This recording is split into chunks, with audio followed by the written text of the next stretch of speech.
ఈరోజు 23వ తేదీ ఆగస్టు 2025వ సంవత్సరం చంద్రబాబు గారు కూటమి ప్రభుత్వం స్థాపించి ఏర్పాటు చేసి దాదాపు 15 నెలలైతే ఉంది.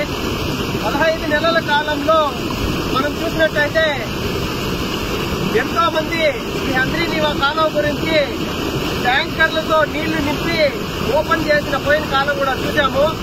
కానీ నిజమైన ఎత్తిపోతల పథకం ద్వారా హంద్రీనీవా కాలువకి నీళ్లు వదలడం, అలాగే పలమనేరు నియోజకవర్గం మరియు గంగవరం మండలం పస్పత్తూరు గుండుగల్లు పంచాయతీల మధ్య బొమ్మనపల్లి గ్రామం నందు ఈ కాలువ ప్రవహిస్తా ఉంది. ఈ రోజు పస్పత్తూరు గ్రామంలోకి అక్కడ లిఫ్ట్ ఇరిగేషన్ మోటార్ల దగ్గరికి వస్తాయి. నీళ్లు ఆల్రెడీ అక్కడికి చేరిపోయాయి. అయితే ఆ మోటార్ల ద్వారా కుప్పం నియోజకవర్గానికి నీళ్లను తరలించే ఏర్పాటు త్వరితగతిన చేసిన చంద్రబాబు గారికి మా ప్రాంత ప్రజలు మరియు కుప్పం ప్రాంత ప్రజలు ధన్యవాదాలు తెలుపుకుంటున్నారు. అలాగే ఈ నీళ్లంతా కూడా ట్యాంకర్లతో నింపిన నీళ్లు కాదు. ఇది వేగం చూడొచ్చు, ఈ సౌండ్ చూడొచ్చు. ఇదంతా కూడా మనం నిజంగా అక్కడి నుండి హంద్రీనీవా కాలువ ద్వారా నీళ్లు ప్రవహిస్తా ఉండేది మనం వీడియో ద్వారా మనం ప్రజలకందరికీ కూడా తెలియజేసే ఏర్పాటు చేయడం జరుగుతా ఉంది.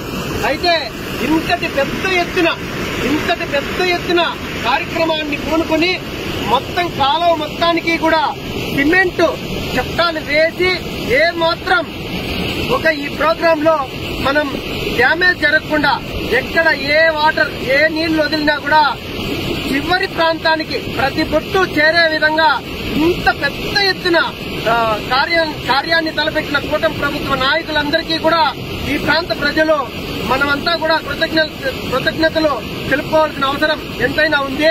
అయితే ఇది చూస్తా ఉంటే చాలా ఆనందం అనిపిస్తా ఉంది.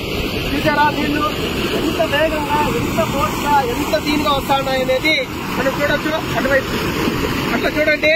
ఇదంతా కూడా మనం చూస్తా ఉండేది పస్పత్తూరు మరియు గుండుగల్లు పంచాయతీల మధ్య ఉన్న బొమ్మనపల్లి గ్రామం నందు చిత్తూరు జిల్లా పలమనేరు నియోజకవర్గం గంగవరం మండలం పస్పత్తూరు మరియు గుండుగల్లు గ్రామాల మధ్య ఈ నీటి ప్రవాహం ఇంత వేగంగా జరుగుతా ఉంది.